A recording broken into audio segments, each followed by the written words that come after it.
Blog Talk Radio. Welcome to the Nonprofit Coach with Ted Hart, the most listened to internet radio show in the nonprofit sector, dedicated to helping your charity succeed. It's no secret that combining online and offline techniques is the key to modern-day fundraising success, and practical advice is what you need. The Nonprofit Coach with Ted Hart is the perfect landing point to learn from experts around the world who provide advice you can use. Ted Hart is without a doubt one of the foremost nonprofit thought leaders. Also a successful author, his books range from successful online fundraising to the use of social media and how to make your nonprofit green. Guests on the Nonprofit Coach are leaders in their field who share tips and trade secrets for nonprofit management and fundraising success. Ted lectures around the world, but now he's here for you.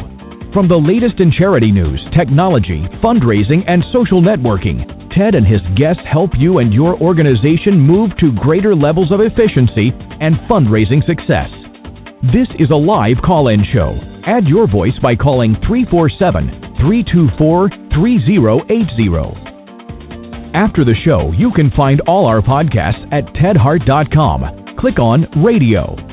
Don't forget to dial 347-324-3080. Now, welcome the host of the Nonprofit Coach, Ted Hart. And welcome to this latest edition of the Nonprofit Coach. Thank you for joining us today, and happy Thanksgiving to all of our listeners in the United States.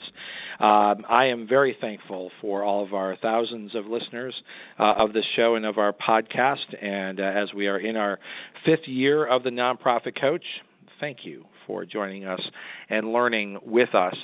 Today we have an extremely important topic, and we do cover a lot of very important topics here on the Nonprofit Coach. But I think when you stack up those things that the average development officer or nonprofit executive has skills in, I don't think winning federal grants would rank very high. So my guess is that the reason that we have so many people joining us for today's show, and of course, as the announcer shared with you, you can call in and ask questions of our guests when we get to the page 2 portion of the show by dialing 347-324-3080. Or you can also join us over in the chat room. I see some folks over in the chat room. You can ask questions there.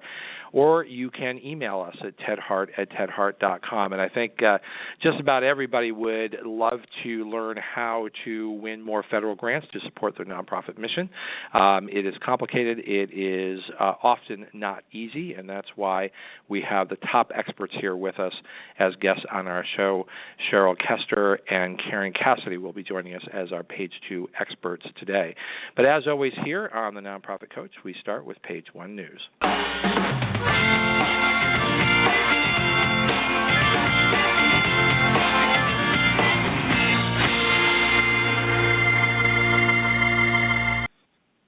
Each month here on the Nonprofit Coach, we have one of the experts from CFRE, the Certified Fundraising Executive International Office, with us to share with us what is new, what is going on, and how you can become CFRE certified with the CFRE Minute. Welcome back here to the Nonprofit Coach, George Hamilton.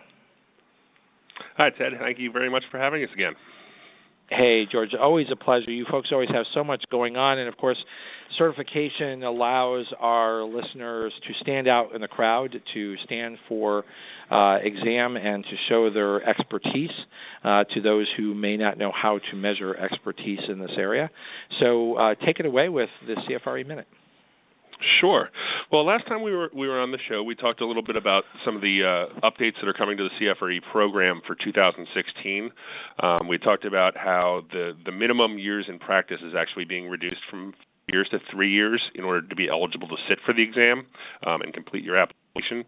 I do want to stress for your listeners, though, that in no way equates to a dilution of the exam itself. The exam will continue to test at the 5-year level of knowledge and practice. So I wanted to make sure that was clear for all your listeners, that while we've reduced the years required in order to be eligible, that's a reflection of really the advanced preparation that more and more fundraisers are coming into the profession with already under their belt I was going to say, I think a that bachelor's move program or something like that. Yeah, I was just going to say, I just when you announced that before, I just think that's such a brilliant move because, of course, it's the entire application that's going to be looked at, and it's the preparation. And sometimes, just waiting out the clock to get to 5 years doesn't make a lot of sense because fundraising is moving at a faster pace, and what it takes to learn and to be an expert, you can't wait 5 years now. To be an expert. So I think that really is a very smart move, and I'm glad that you pointed out that it's not a disillusionment of the requirement because the expertise still must be there and the demonstration of the expertise must still be there. It's just a recognition that in 2015, 2016, you may have reached that by 3 years. Exactly. And really, we want all the fundraisers who have the knowledge and experience to meet the requirements for application and an exam to be able to get the credential and both set themselves apart as a fundraiser who has demonstrated their mastery of those core bodies of knowledge and best practice, but also to further enhance the whole sector's understanding of how the credential represents best practices in fundraising practice. How would you say that the announcement has been received overall? I think overall it has been received well.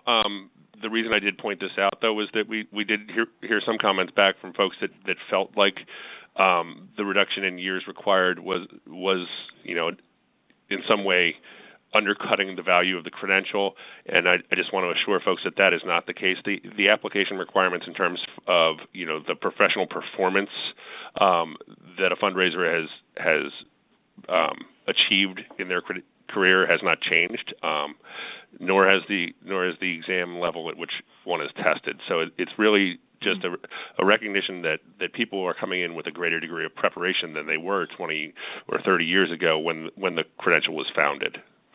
That's right. What else is going on as you're looking into the new year?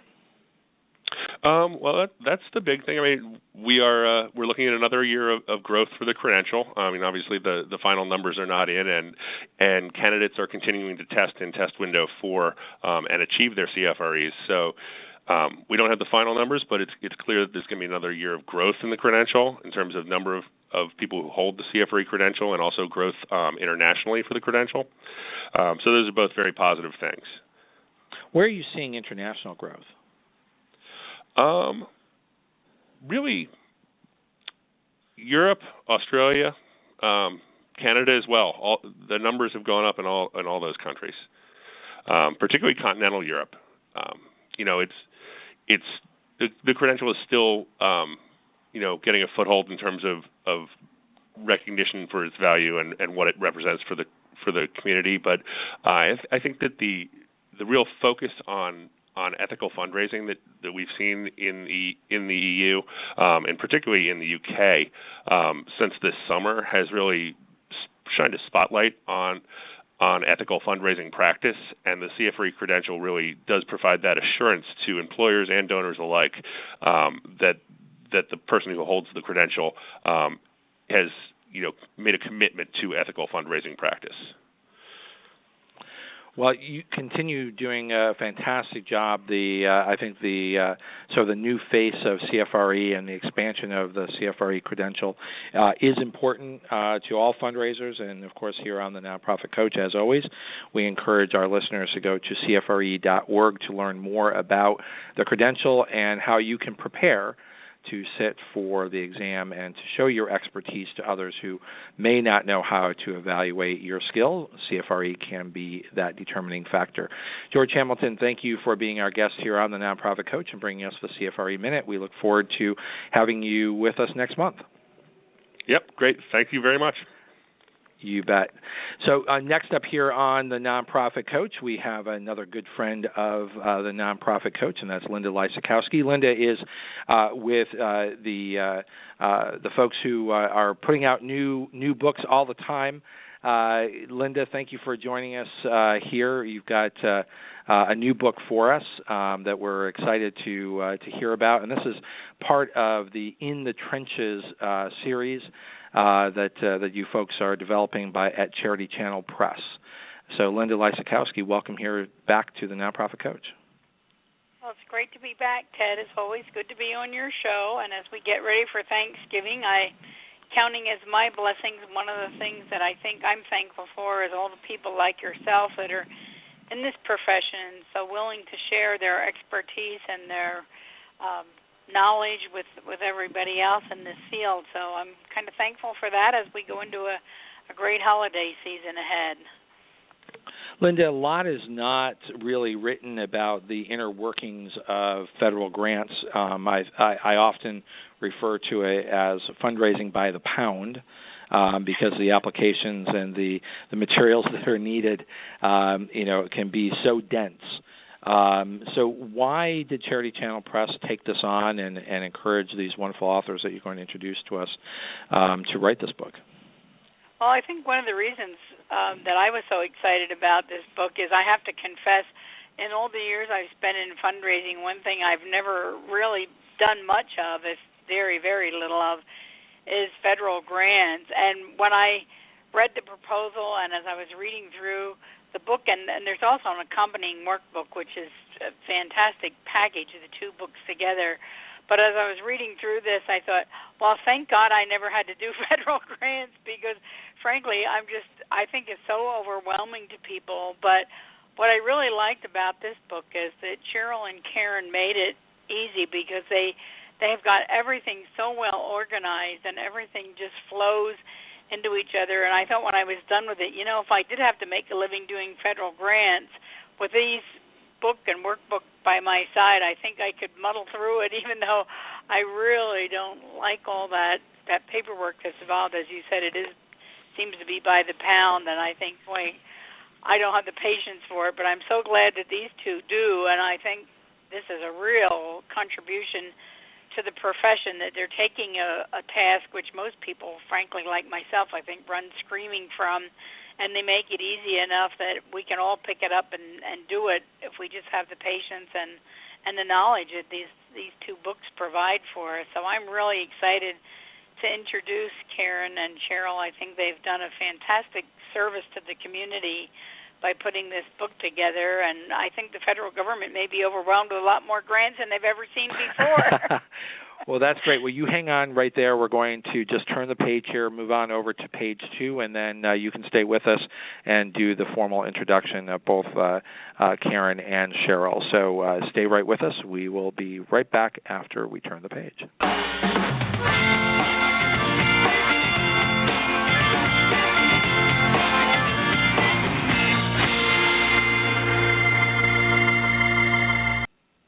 Over here on page 2, we have Linda Lysakowski staying with us for just a little bit to make the formal introduction of Cheryl Kester and Karen Cassidy. So bringing them in from the switchboard. So they're with us right now. Linda, the three of you, take it away. Linda, make the introduction. Okay, great. Well, I'm not going to spend a lot of time on introductions because I think they have such great material in their book that I know they want to share with you.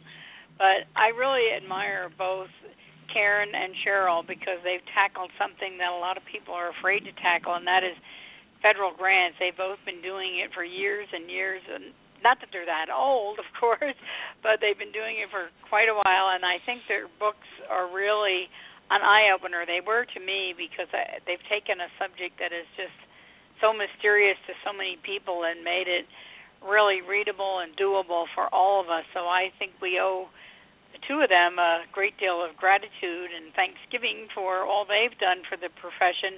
And I'm going to turn it right over to Cheryl and Karen and let them tell you a little bit more about why they tackled this book and why it's so important to the community. Terrific. Before you ladies get started, I do just want to make sure that our guests know Cheryl Kester is a CFRE and is principal at the Kester Group, a grants consulting firm specializing in assisting education, nonprofit, public safety, healthcare, and county municipal clients across the nation in winning state and federal grants. She has helped secure, now sit down and wait for this, $123 million plus in funding from grants and contracts. The firm also serves as an external evaluator She is co-author of the book that we're talking about today that Linda Lysakowski just introduced, and that is Writing to Win Federal Grants, and the accompanying Writing to Win Federal Grants Workbook, which are both published by the CharityChannel Press. And Karen Cassidy is joining us, and she's a principal of Government Grant Professionals, LLC, a firm focused on the successful development, management, and evaluation of programs in the education, healthcare, and human service and public sectors. With more than 24 years of experience, wait for it, she has raised in excess of $250 million for projects benefiting communities around the globe.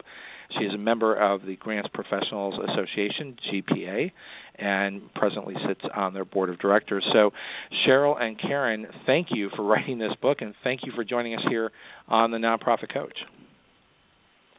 Well, thank you for having us. We are really pleased to be with you today. This is Cheryl speaking. It's really interesting. I think this was a real alignment of a need in the field because both Karen and I, as Linda said, have been doing federal grants for a long time now. We've been teaching workshops, and we've been teaching workshops to our fellow grant writers. Many grant professionals who'd been in the field longer than us would come up to us and say, I've been doing grants for 15 or 20 years, but those federal grants, they just scare me.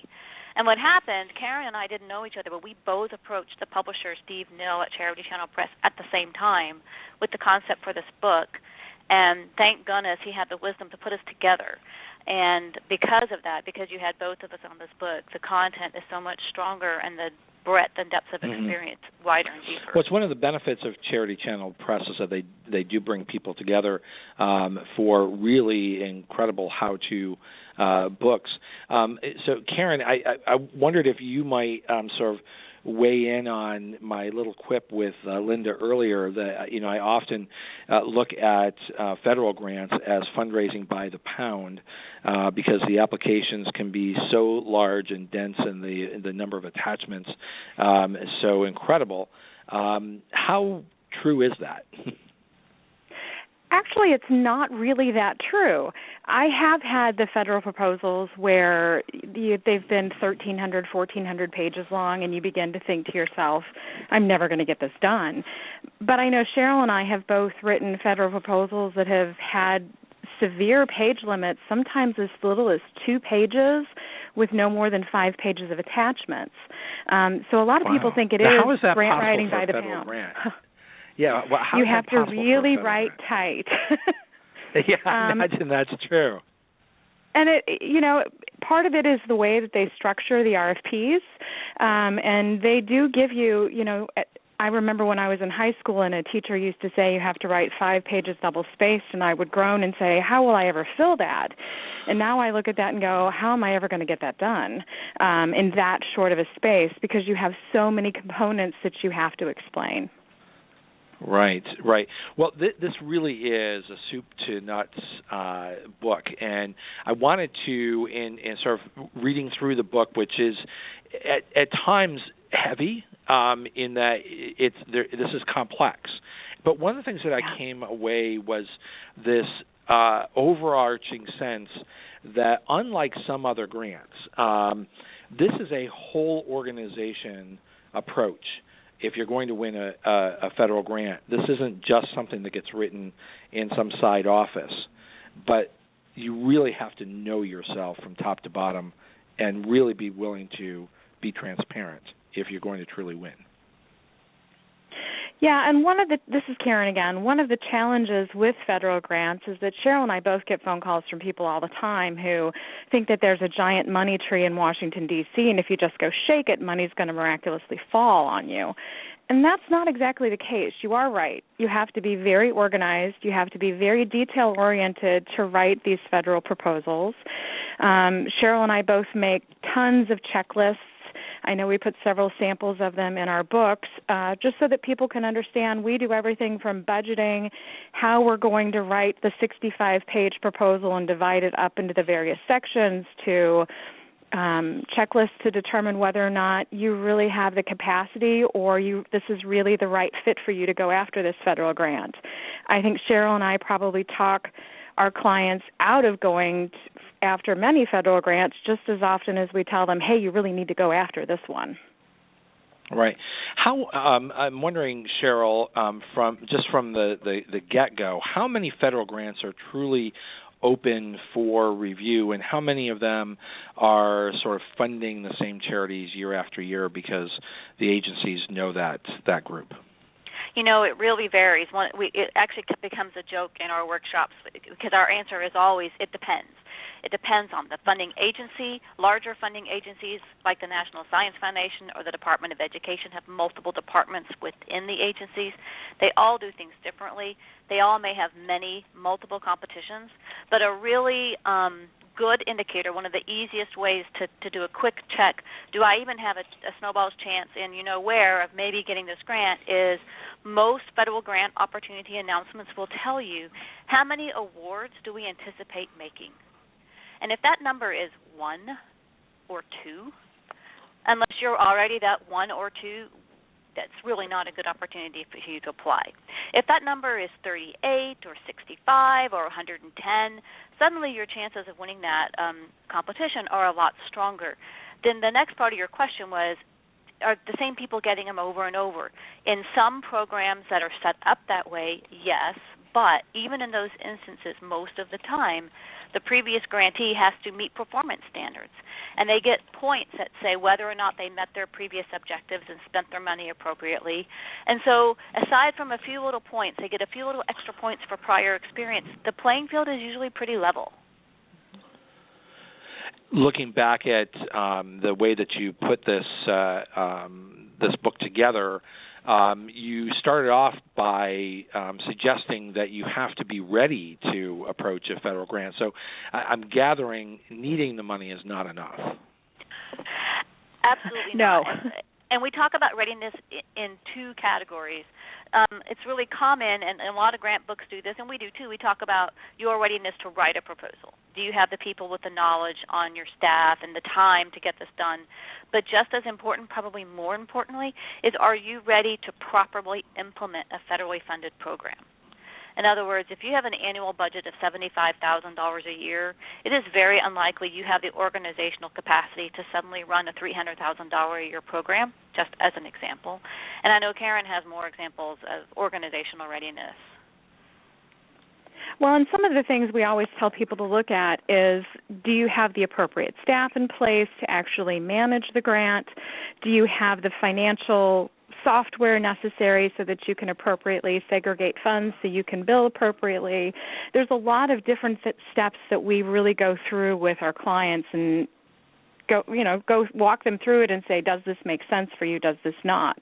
We oftentimes will tell the small organizations who call us just about daily and want to go after some of the funding on the money tree, we tell them that they really need to partner with other organizations who have the appropriate experience, who have things that they can bring to the partnership that make the application stronger.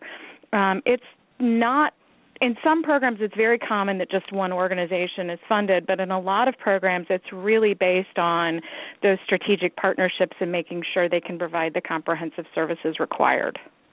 Mm-hmm.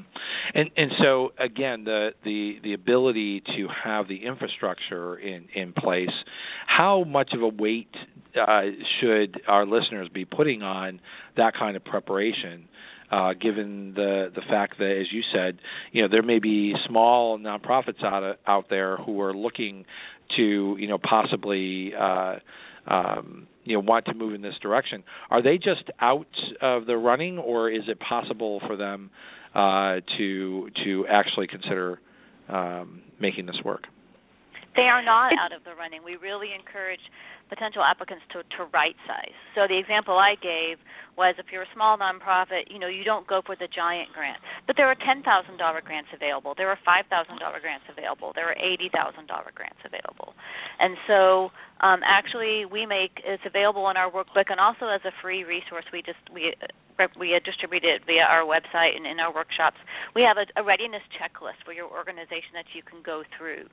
And it's kind of in priority order. And we basically tell you, if you go through this list and have a bunch of no's, then you need to work on those things before you're really going to be ready to implement a federal grant. If you have a lot of yeses, then it's time to start thinking seriously about pursuing a federal grant, either on your own or as part of a coalition of partners. How would you go about putting together a coalition, and does that signal more readiness, or does it signal more readiness if I have everything in-house? No, actually it doesn't signal more readiness if you have everything in-house, because 30 years ago, nonprofits tried to be everything to everyone, and they discovered that didn't work very well in their communities. So they started looking at what their core capacities were. What is it that they do really well? Well, we tell them to go one step farther than that. We tell them to look at who their natural partners are already, because chances are if you're doing any type of programming in your community, you have entities that you refer to all of the time, and those are the entities that make sense for you to partner with as you're thinking about pursuing federal funding. You have what I call your natural partners.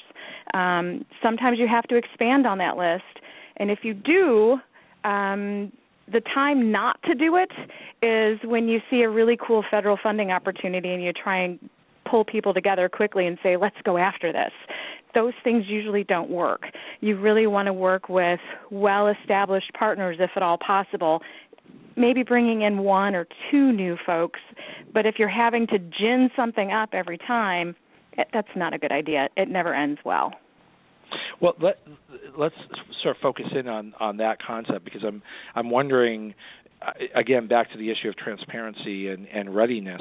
If this is sort of, hey, let's put on a show, let's all get together and go after this, but if we don't get the money, we're not actually in partnership, we don't really have any natural work together, is that generally something that a federal grant is going to see through, or have you seen that actually work? Federal grants have a unique way of exposing all of the flaws you knew you had and some of them that you didn't want to admit to the fact that you have. When I was growing up, my great-grandmother used to always tell me, the way you end is the way you begin. And so if you're beginning in chaos trying to pull this thing together in 30 days, which is literally the deadline that you oftentimes will have, you're not going to have a very smooth beginning. Then when you go to implementation, it's going to be miserable, and chances are you're going to lose partners as you go through the whole process with implementing the grant and closing it out and doing the audit and all of that. I really tell people in the strongest possible language to look at who your natural partners are, those referral partners that you already have, the folks that come into your organization and provide child care while you do parenting classes or whatever the issue is, and work with them. Oftentimes I also tell people, don't give yourself just that 30-day window of, well, the RFA's out and we got to gin this up quick. There are federal funding forecasts that are out there. You just simply Google them, HHS Federal Funding Forecast, Department of Health and Human Services Federal Funding Forecast, et cetera, and you'll find out about those things that are going to be coming up that are planned. And it is planned because it's part of the federal budget, and even though we have chaos in Congress oftentimes, there still is a little bit of a plan with the budget. Cheryl, what's your experience on that? My experience is, yes, you don't want to try to throw together a new partnership of people who have never talked together 30 or 24 or 21 days before an application is due. On the other hand, I have seen there are some grants that are structured for the purpose of helping community agencies develop new partnerships and new relationships, and those can work really well. Sometimes the grants will even tell you, here's who has to be in your coalition. You have to have 3 healthcare providers, one of whom has to be a nonprofit and rural, and you should also have a community service agency, and you should also have a county health department. And sometimes those inspire people to work together or to begin to develop relationships that they may not have thought of before, or they just haven't gotten around to because they are so busy doing the everyday work of serving the people they need to serve. So does that lead to your concept of the grants dream team, and what is a grants dream team? So the grants dream team really is about getting all of your internal partners together. There's a misnomer out there that, we grant writers, we sit in our cubicles and we just gin the whole program up by ourselves and we don't need to work with others. The challenge with that is first of all, it creates silos within your organization, which is never a good thing. But it really does take the full management structure of your organization, whether volunteer or paid staff, to really put a grant together. You need your human resources department to help you understand what the salary structure is for a case manager. You need your finance department to help you put together the budget so you understand your indirect cost rates, et cetera. You need the buy-in of your executive leadership to say, yeah, you're right, this is a good thing for us to go after. So you really want to make sure you have complete agency buy-in, because when you don't, it can be miserable trying to implement the grant when it's funded. And that comes across really clear in this book, and that's why I mentioned it early on in our discussion today, is this nature of this is truly a top-to-bottom sort of grant writing, which I don't think is necessarily always the case with, say, a foundation grant or a corporate grant, which may not have all those aspects. But this does require really being self-aware as a nonprofit, knowing who you are, and having access to all sorts of data sets that are not necessarily always that common in other types of grant writing. Well, and the thing you have to remember about federal grants is that they're often multi-year grants, and so it's not like you just start the program with as you would a foundation proposal. You start it and you stop it from year to year, or you hope that the foundation continues it. Many times federal grants are 2, 3, 4, sometimes 5-year money, and so you're really married to a project for a long time. I wanted to ask how you talk about prospect research, but this is arguably sort of a different kind of prospect research than researching a corporate grant opportunity or a foundation grant opportunity. What is prospect research when it comes to government grants? You're right. It's completely different. This is Cheryl speaking. So there were several tacks you can take, but in general, as Karen said, most federally funded grant and contract opportunities, and a lot of state ones too, are planned out years in advance via the budgeting process, and the larger agencies usually do publish a forecast that say, here's what's coming down. There are free tools. There were 2 free federal government websites that anyone can access and search by subject, by keyword, by topic, and they can tell you this agency usually puts out an opportunity for, rural housing. And it comes out, and you can tell it comes out every 2 years or every 3 years, or when was the last time. And that's one of the key methods. There are some also you can subscribe to some paid services. Some people prefer to do that, especially if they're really busy or they're responsible for 15 things at their organization. Other people say, I don't need that because I can find all I need free online. We also strongly recommend that you talk to other organizations like yours. So if you are a small Christian college, talk to other Christian colleges. What grants are they eligible for? If you're a rural health care provider, if you're a housing authority, that's one of the best ways to find out some of the federal opportunities that you are likely to be eligible for. It's more about – go ahead. Well, I was going to ask, are religious organizations able to apply, or what kind of restrictions are there generally?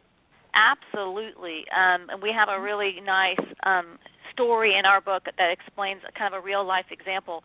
But the very short version is, yes, you are completely eligible to apply. You cannot, of course, require someone to attend religious services or hold a particular religious belief to receive federally funded services or programs.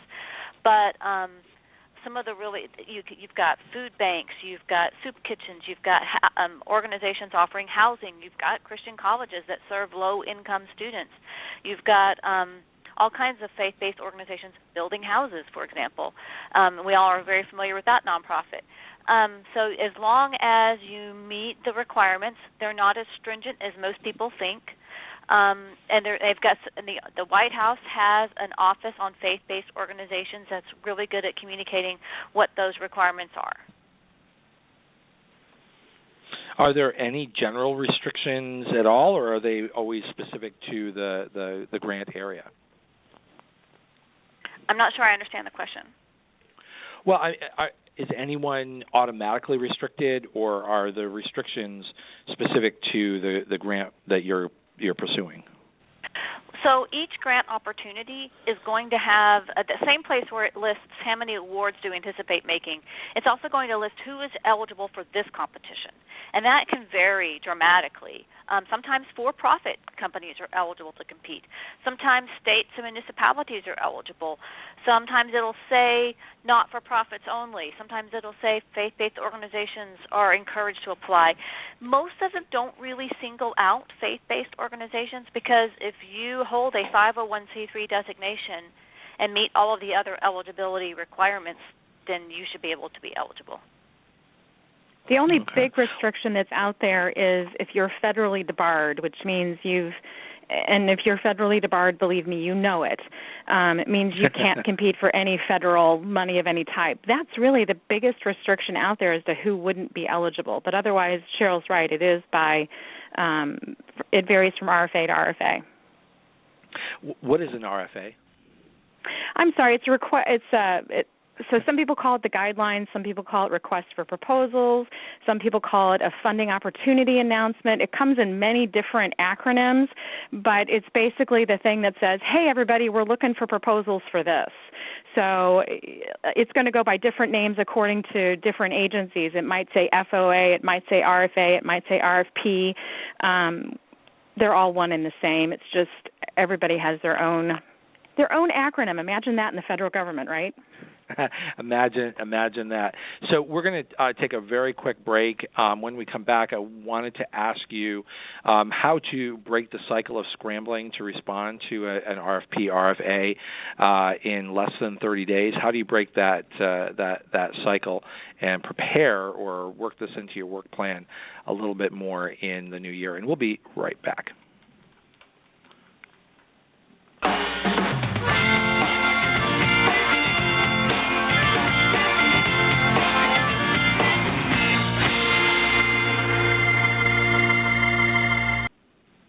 So I want to draw your attention, grab your calendar. December 8th is the big holiday show here on the Nonprofit Coach.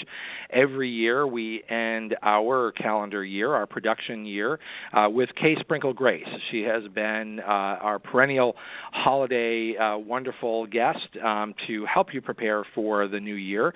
So this year we will be wrapping up our production schedule for 2015 on December 8th at 12 noon Eastern, and then we will be on holiday for the show until we come back on January 19th with our live show. So Kay Sprinkle Grace will be our guest here on the Nonprofit Coach on December 8th. So mark that on your calendar. And then, of course, you can always reach us at tedhart.com. You can listen to all of our podcasts at that location. Of course, all of our podcasts are free. Remember, our podcasts and archives are always available 24 hours a day at tedhart.com. Click on radio links. If you're listening live today, the phone lines are open. Call in and ask a question by dialing 347-324-3080. Now, back to the Nonprofit Coach with Ted Hart. And we're back here with the fantastic authors of this wonderful new book from CharityChannel Press, Writing to Win Federal Grants, a must-have for your fundraising toolbox. We have Cheryl Kester, CFRE, and Karen Cassidy, GPC, here with us. And ladies, so how do you break this cycle of scrambling, which just can be very disruptive to nonprofits who, sort of dangling out in front of them is potentially this very large federal grant. An enormous amount of work has to happen in a very short period of time. Is that just the way it is? No, actually it's not, Ted. This is Karen. What we tell our clients to do is to look at the federal funding forecast for the agency that they're interested in. So if you're a community college, you're probably going to be interested in grants from the Department of Education, the Department of Labor, maybe the National Science Foundation, possibly a few others. And if you just simply Google federal funding forecast, U.S. Department of Education, it will come up. You'll get some information on the Internet, and it will tell you, well, we anticipate this is the approximate schedule that we're going to have for releasing these funding opportunities. Federal agencies don't just suddenly decide, oh, well, we're going to release this one today because it feels good. They actually have a schedule, a rough schedule that they follow. Sometimes Congress tinkers with that schedule because they don't pass funding bills on time. But there is a schedule as to how things come out. And if you will make that part of your prospect research as you're looking for grant opportunities, you'll get an idea of, oh, okay, so I need to plan that Title V is going to come out here, and it's going to be due roughly in the spring, so I need to begin working on that in January. That will really help your organization a lot. Cheryl?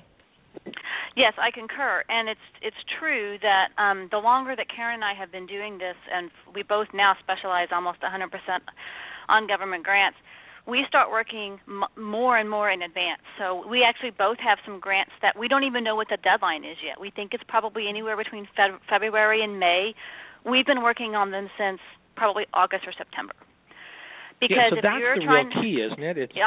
It's the planning ahead, and it's understanding that, again, the full organization, all the data sets, complete transparency in this application is something that you really do have to have a sense of where you're going before you get to that 30-day window. Well, we're both strong writers, and writing is really important. It's really important for everyone to understand that the writing comes at the end. These months that we're spending, we're not spinning our wheels wordsmithing. We are spinning our wheels trying to find that one last piece of data. How do we confirm the poverty rate in this census tract? We're making sure the partners will agree on how they're going to cooperate. When you're talking about, for most organizations, a federal grant is going to be the largest single item of income they've ever had. And as Karen said before, it's probably going to be a program that's going to impact that organization for many, many years.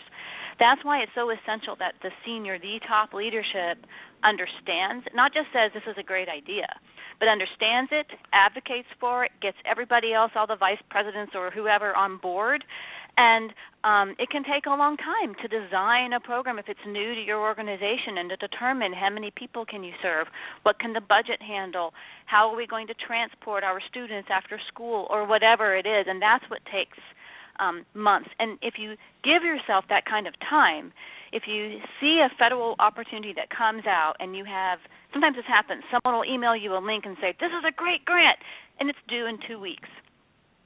Have we both done that? Have we both successfully responded to one of those before? Yes. Do we ever want to do it again? No. Usually the best strategy is to look at that and say, you know what? We're going to get ready, and we're going to go for that next year. We're going to start planning now. Now that we have the guidelines, we know what the agency is looking for, we can start talking to potential partners.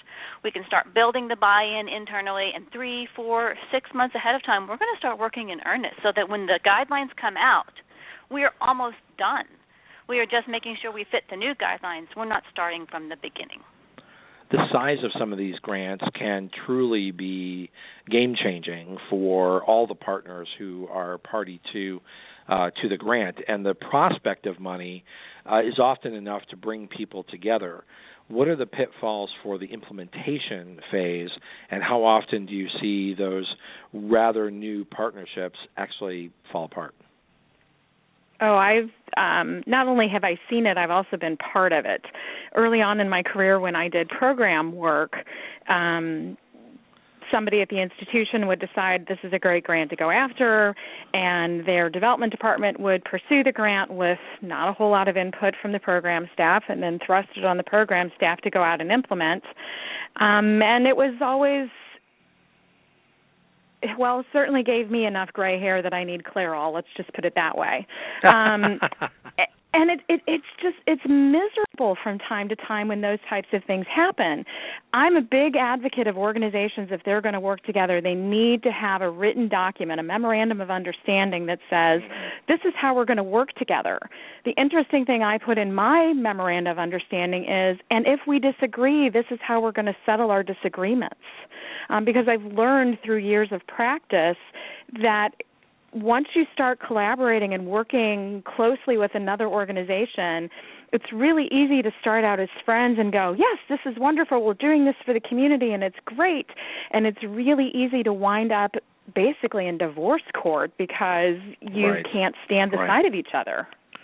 And I think that's all the more reason to plan ahead, take your time, make sure that those agreements are in place, because if this is going to be game-changing, you might be in that marriage for a while.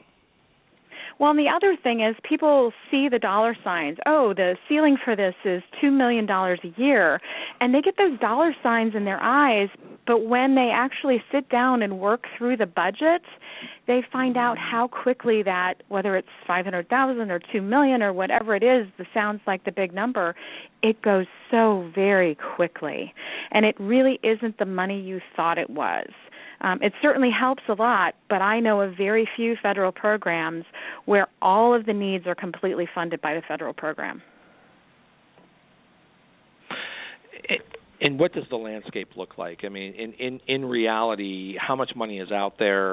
Is it growing? I think we see things in the popular press. We see chaos in Congress. Is this partnering with chaos? The landscape, I have to say, I haven't actually sat down and added up how much federal money is available. I'm not sure that's even possible because it's a constantly moving target. In general, this is a overgeneralization. I'm not a policy expert. Karen began her career on the Hill, and I'll let her follow up and make sure I'm saying the right things here. But in general, we are seeing shrinking federal programs. We are seeing some programs that have been around for decades being reduced in size, merged with other programs, some of them eliminated. Whenever there's a change in administration, priorities can shift and change. So just for example, President Obama has been a very strong advocate for community colleges as being important links in the educational change. He's funneled through the years, through Congress, a lot of money to community colleges. A new administration may have slightly different priorities, and so that while the total pot may not shrink tremendously, where the money becomes available can shift. The joint message we want to always send is, it is possible, don't give up, but also there's no reason for you to spin your wheels for something that's not a best fit for your organization, because it is so competitive. And it is so competitive, you have to have an A-plus paper. You're not turning in your C-level work here. As we've explained in our workshops and in the book, most federal grants are awarded based on a point system. And we're seeing cutoff scores of 103.5 points, 98.6 points. That means you can't lose a point. And if there's any opportunity to earn something they might call bonus points or competitive preference priority points, you need to try to get those points too. Even if you've had that grant for 30 years, it is not a guarantee you'll get it next time if you don't earn every single point. So it is more competitive. It's not the case that a lot of folks are just saying, hey, it's just not worth it. It's just too complex and too competitive. I'm just not going to put the effort into it. I wouldn't say that. I don't hear that a lot in my consulting practice. What I hear in my consulting practice too often is we really need to make sure that we go after this and that we go after this strongly. We feel like we have a strong position to pursue this funding. We have good partnerships. We have a solid base on which to build for this program. The organizations that are going, this is too complex, I can't possibly do it, are the organizations that are new. I get phone calls almost daily from the new nonprofit of the day that has cropped up, and they want to pursue federal funding because they've heard that's the way to stabilize their programs. And it's true. Federal funding contributes a lot to organizations to help them achieve their missions and do good things in the community. But if you're a brand new nonprofit, it's not for you. Because it does take organizational structure and legitimacy to be able to get. So the flavor of the month kind of charity, while they may desire this, how much are they really in line for winning these kinds of grants? They're not. Where they need to go after funding is from individual donors, from small community foundations who are willing to invest in their work, that type of thing. As Cheryl said earlier, if you've got a $75,000 annual budget and you want to go after a $1.3 million a year grant, you're not competitive because you don't have the you can't illustrate that you have the organizational capacity to suddenly manage this large influx of cash.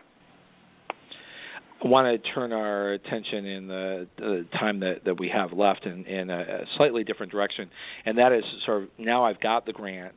The evaluation process for these grants is a whole new world if you have really been used to sort of standard foundation or corporate funding. That's right. The evaluation plan, well, okay, so there's two levels of evaluation. There's what you said you would do in the evaluation plan part of your application narrative, and that's where you said, we are going to measure success by this. What % of students who received our tutoring increased their math scores, as an example? However, the funding agency who gives you the grant or the cooperative agreement, which are becoming much more common, or the contract, often has its own additional reporting requirements. There's probably an online system into which you have to enter data, maybe quarterly, financial data and performance target data. They may be conducting their own evaluation. So they're under a lot of pressure from Congress and their secretaries to demonstrate the effectiveness of their programs. So they may have an outside firm coming in that's evaluating all of their grantees. So it is really important to understand how much data you're going to have to collect, how much time you're going to have to spend dealing with the agency that's given you the grant, and the reporting requirements that are going to come with it. It's also really important to understand that if you compete for a federal award and you get an award notification that says, congratulations, you have the grant, here are the terms and conditions, sometimes it's better for your organization if you read those terms and conditions to say, oh my goodness, this is going to break the bank, or we can't afford this. Sometimes you need to turn it down. That's actually better for your organization in the long run than trying to implement something that will cripple you financially. I've actually worked with organizations. Yeah. I'm sorry. I was going to say I've actually worked with organizations where they got the Grant Notice Award, went through all the terms and conditions, saw that it was a cost reimbursement basis. They put the money out and then they would get the funds in. They didn't understand that going into the grant, and they said, we don't have the cash to float this, or we can't meet certain requirements of this, and they've actually turned the money back. Right. Which in a lot of cases, depending on the funding source, can be the right decision because particularly if there's likely to be a change in regulation, you could end up not getting reimbursed or having to settle for a lower rate of reimbursement. So taking that into consideration often, because I've worked with a lot of nonprofits that, their balance sheet looks good because they're owed a lot of money, but they have no cash. Yeah, and unfortunately, a lot of states right now are having problems passing budgets. I live in Missouri, and I work with clients in Illinois. Illinois hasn't had a budget since July 1st, and I'm really not convinced they're going to get one this fiscal year. So I have organizations that have many state contracts that they don't know if they're ever going to get paid. And of course, where does that money come from? So, but the data collection, the amount of information that you need to know and be tracking about yourself. We've talked on this show many times how a lot of nonprofits really are not that self-aware, are not tracking. They sort of are, give us money, we do good work. Look at the good work that we do, but actually evaluating that, measuring that, and showing outcomes is a whole new world for a lot of charities. It is a new world for a lot of charities, but there are a lot of organizations that have been reporting outcomes to United Way and other places for years, and they're accustomed to doing that. The funny thing that I see is that organizations are really good at reporting outputs. We had so many people come into the food pantry. We gave away this many pounds of food, that type of thing. But what they're really bad at is reporting the outcomes, and sometimes they don't understand the difference between an output and an outcome. An output is the widget of service. The outcome is the impact of that service. Right, and impact is a word that's used in so many different ways. How is impact often becoming part of a government grant? Federal organizations, federal agencies across the entire federal landscape, they have to report to Congress. They have to say what the impact is of the federal funds that were made available. And so they are requesting that you report your outcomes. The nice thing about it is, in most cases, you get to set your outcome targets yourself. You get to say, hey, this is what makes us successful. rather than the federal agencies saying to you, you must achieve these specific metrics in order to say that you've been successful. So Cheryl and I always tell our organizations that we work with, your evaluation plan in establishing your outcomes, that's where you get to decide what it is that makes you successful, how you're going to measure organizational success, and we work with them to establish, as simple as we can, ways for them to articulate what their impact is, ways to articulate what their outcome is. The other thing is that most federal grants will pay for you to have some type of an evaluation done. They will provide some level of funding, and so you just have to decide if you're going to evaluate it internally or externally, or if the funding announcement, the RFP, says to you, you have to have this evaluated externally, and then you budget for that accordingly. So bottom line, Karen and Cheryl, this is very serious business that you need to be prepared for. If you want to win federal grants, you need to go for it, and it needs to be whole organization, top to bottom. So we have 4 minutes left, and this time just goes by so fast. I wanted to ask each of you in the time remaining to just give us your tip on what is the most important thing that you should know about competing for government grants, or your best tip, and then make sure that you tell my audience how they can reach you. So why don't we start with Karen, best tip for success and how to reach you. So my best tip for success is to make sure you're as organized as you possibly can be, and to not call me and say, hey, there's a grant that's due December 15th and I want to go after it, because my answer to you is probably going to be, I'm sorry, I'm booked. So if you're going to work with a grant consultant, go out and find that federal funding forecast, start soon, and don't delay. How you can reach me, I have probably the best way to reach me is through email, and that would be Karen at governmentalgrantspro.com, or certainly if you take a look at the book, there's our contact information in there. Cheryl and I partner together on a lot of different types of grants and proposals and work together often. So reach out to either one of us. We're always happy to answer your questions. Terrific, Karen and Cheryl. Best tip, and how can my audience reach you? I think the best tip is, it aligns well with Karen's, and that is make sure that you focus on, if this is your first time, one federal grant that is a slam dunk, perfect fit for your organization. Don't waste your time trying to make a square peg fit into a round hole. And we have a free assessment tool. So we talked about this. They're in the workbook, but we make them available they're available on my website, and we're about to launch a Writing to Win Federal Grants website that should be available after the holiday. These are a free download. One is an organizational self-assessment tool. So that's larger. That goes to Karen's point. Is your organization ready to do this? The second one is an RFA assessment tool, and that's a per funding opportunity. You've got a really exciting grant opportunity in front of you, and this helps you assess, is this the right fit for my organization? Is this the one we should go for? And so if you make a good choice that's a good fit for your organization, you have a much, much higher chance of success. And if you've been successful once, you're going to be more motivated to try again. And you'll have the infrastructure to be able to support it. And the infrastructure to support it, right. And that organizational self-assessment tool helps you assess that. It asks some of the most important questions about that before you decide to go for a particular grant. Terrific. And how can my guests reach you? I have a website that's just kestergroup.com. Or you can reach me on Cheryl, CHERYL, at kestergroup.com. And as Karen said, we are really committed to the profession. We want to grow the capacity of our fellow grant writers and our nonprofit organizations. There are way more federal grants than we can write, so we are very happy to answer questions. Another good point, Karen said, don't call me on November 23rd and ask me to help you write a grant for December 15th. But what you could do is call her on November 23rd and ask her to help you write a grant for next December, or help you find the right opportunity if you don't have the capacity to do that.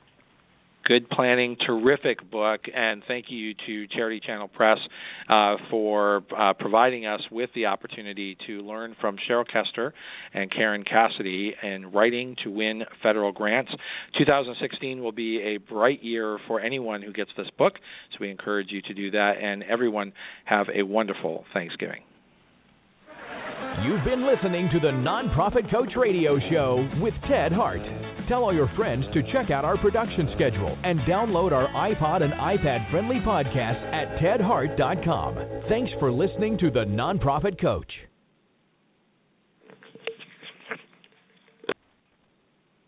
When it comes to cleaning your house, who doesn't wish un galán with a trust fund swept in and passed the mop to your evil stepmom like in the telenovelas? Hola, it's Chiquis here, and although life isn't always like in the soap operas, Fabuloso does bring a clean that's always over the top. Get your home dramatically clean anytime you like, without any evil mama drama. Just long-lasting lavender freshness. That's Fabuloso, taking the drama out of any mess. Fabuloso's 2x concentrated formula provides 2 times more active ingredients versus non-concentrated Fabuloso Original. Use as directed.